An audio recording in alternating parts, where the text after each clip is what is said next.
Hardy, who are kind of, to me, they're washed-up WWE stars now. Matt Hardy's in the main event. Which I still blows my mind. I don't know how he's in the main event. He can't even speak on the mic.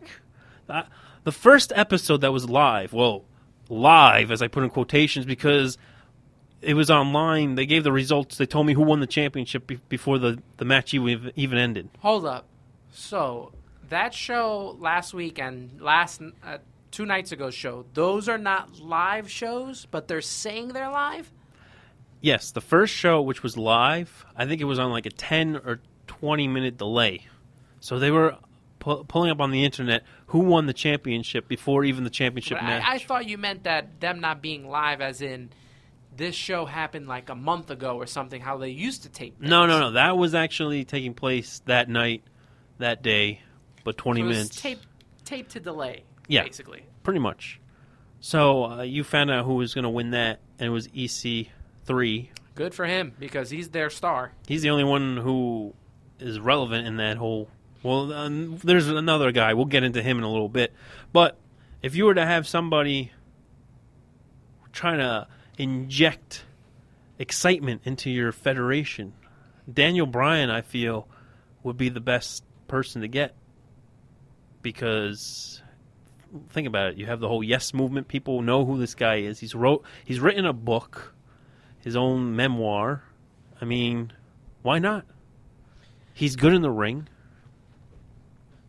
His allegiance to me would probably be toward Ring of Honor because he's been there for so long. Mm-hmm. And he's wrestled there, and that's where they got him from. But considering those injuries that he's had, Ring of Honor is not the best option for Daniel Bryan. No. You can hang out in the Impact Zone. And wrestle once a week. Mm-hmm. Pretty much. So that would be a good bet for him. Plus, he'd be on TV. I mean, Pop Network. I don't know how many people get Pop Network. I think that's why there's this back and forth. Is Daniel Bryan going to be released? Is he going to stay with the WWE? Because I think the WWE is a little concerned with the product right now. Everyone's hurt. Mm-hmm. They don't really have a star right now. Yeah. And if you release Daniel Bryan right now, and let's say he heads to TNA or to Ring of Honor, most likely TNA, because Ring of Honor is really hard to find on TV. They switch channels all the time, and they just do the pay-per-views here and there. But if you put him on TNA, I mean, then you're going to get some traction, and then people are going to start watching. But the only thing is, with TNA, they're so dumb at times when it comes to debuting these stars. Well, I don't know if I would call a lot of the former WWE guys stars, because they're more like low card, mid card guys that they brought over, with the exception of maybe the Dudley Boys and Kurt Angle. I'll even give him Christian. Okay, Christian, yeah, that's what I was gonna say. Christian is up there. But they always have everything taped. So what are you going to do? You're going to give that away? Your big surprise that Daniel Bryan's going to TNA? You need to do that on either on a live event, or B, on a live pay-per-view. Not this one-night-only nonsense where half your matches are taped and then the other are taped the next day. But that's the problem TNA is in. They don't do things live. They don't do things logic either. That's the problem. That's why they've moved from network to network. Where they started on Spike, and then they ended up on Destination America. Now they're on, what is this, Pop TV? Yeah. So Pop Network, whatever. Right. So they're in a pickle as it is right now. I mean, they might be losing one of their best tag teams in the Wolves. Yes, we heard who that. might be heading to where? NXT. And NXT is, even though it's a WWE product, and it has a talent, and they actually have wrestling. It's not like just sloppy, angles that you don't even know what the heck's going on type of deal. I want to know what is Triple H drinking that he has been able to raid New Japan Pro Wrestling, Ring of Honor, TNA of their best stars and their best wrestlers. How is he doing this? Because when TNA takes someone, they get Tyrus. Yeah. They get Tyrus. They get Drew Galloway. No offense to Drew Galloway, but if you let's say the WWE and the TNA are doing like advertisements against each other, and they're like, oh, we have our new superstar Drew Galloway from the WWE. Their whole thing was, oh, he was in the WWE, right? Yes. Then you go to the WWE and they advertise, oh, watch our newest star, AJ Styles. What do you think? Well, wait a minute. It's AJ Styles, man. Yeah. Who was in New Japan Wrestling. Yes, he was in TNA. He was a champion. That's when TNA actually knew what the heck they were doing. But it's... Here, let me paint you a scenario quickly. This is how ridiculous TNA is. Remember, this is all rumors. We don't even know if this is legit. But for some reason, if Daniel Bryan was to get out of his contract and be released, and TNA was able to sign him, they would screw it up. They would have him come on a taping of TNA, and they would advertise it, say, oh, we have the big... They would give away saying that they're signing him.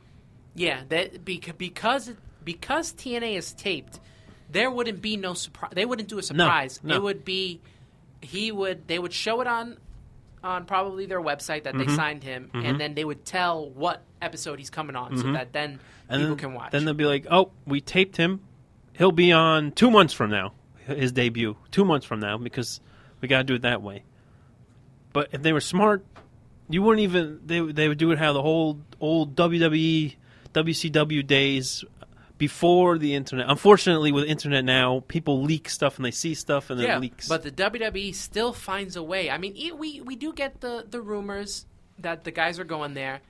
But, I mean, the Samoa Joe going there was surprising when they did that. When Rhino came back on NXT, nobody knew that. Back, the times Chris Jericho has come back.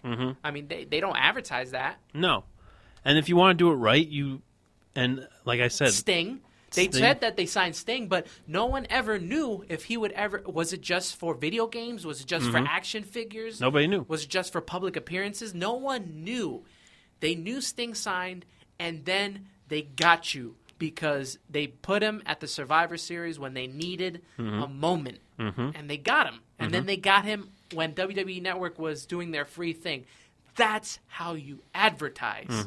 And that's how you do it. And TNA, they seem to have lack in the whole advertisement because just look at who they've signed in the past. The biggest star from WWE by far was Kurt Angle. Other than that, when they make the announcement, Dixie Carter goes, "We have a big surprise in store for you, our TNA fans. We signed this former WWE superstar." Former wrestler. I never get excited. Because I know who it's going to be. It's going to be somebody who was misused in WWE, like Funkasaurus, and then they just change his name around and try and make him be this big bodyguard. And we all know it's not going to work. You need a new federation or something that can compete with WWE. We have said this numerous times, that can compete with them and steal talent from them and make them basically keep looking behind them, figuring, what's their next move? How are they going to steal so-and-so from us? Right. As much as we kill the WWE for some of their storyline moves, getting talent is not a problem for them. And even making them come up, bringing them in, having them make that impactful debut has never been a problem for the WWE. The WWE's problem is how they use them. That's been the problem. Yeah. Or gimmick-wise, so to speak. Well, that's just how the cookie crumbles, my friend. That is how it crumbles. But they did... Let me ask you something, because I didn't really get to see this.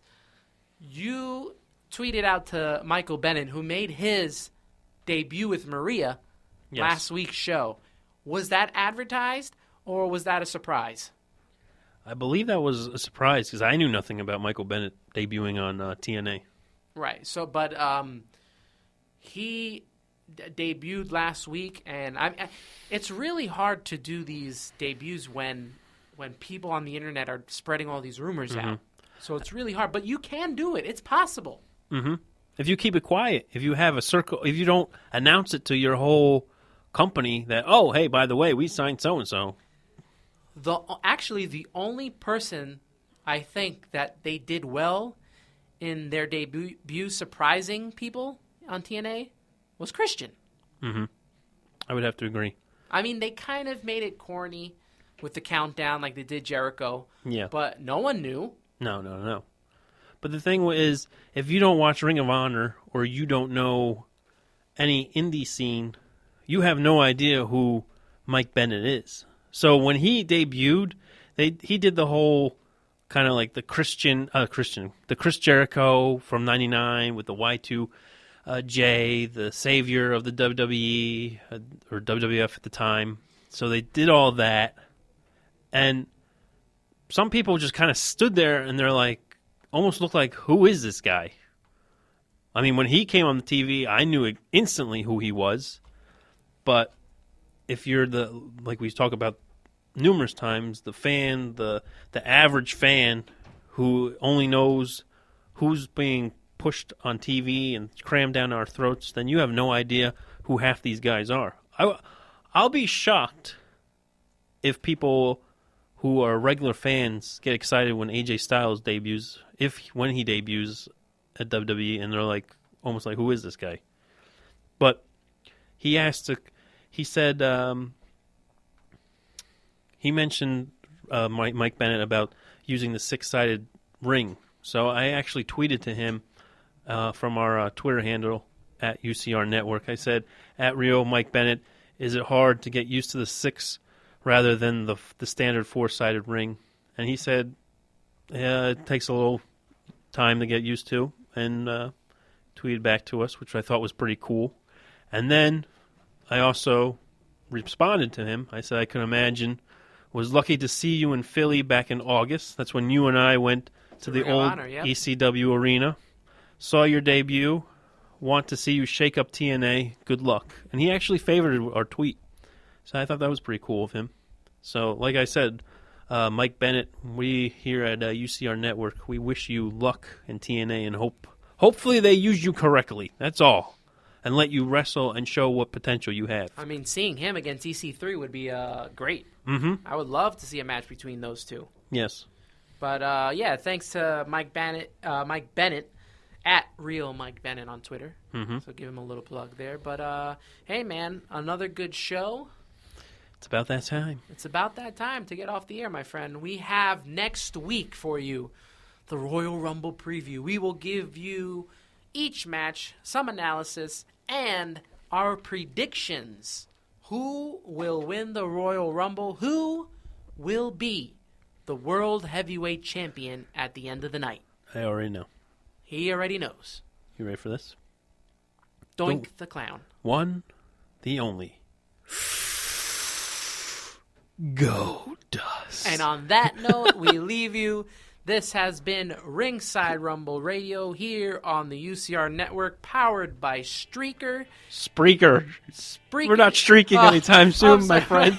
Powered by Spreaker.com. Everyone's allowed to have a snafu here and there. Yes. This is Anthony the Ant-Man alongside Keith Logan the Loganator signing off. Have a good week, everybody.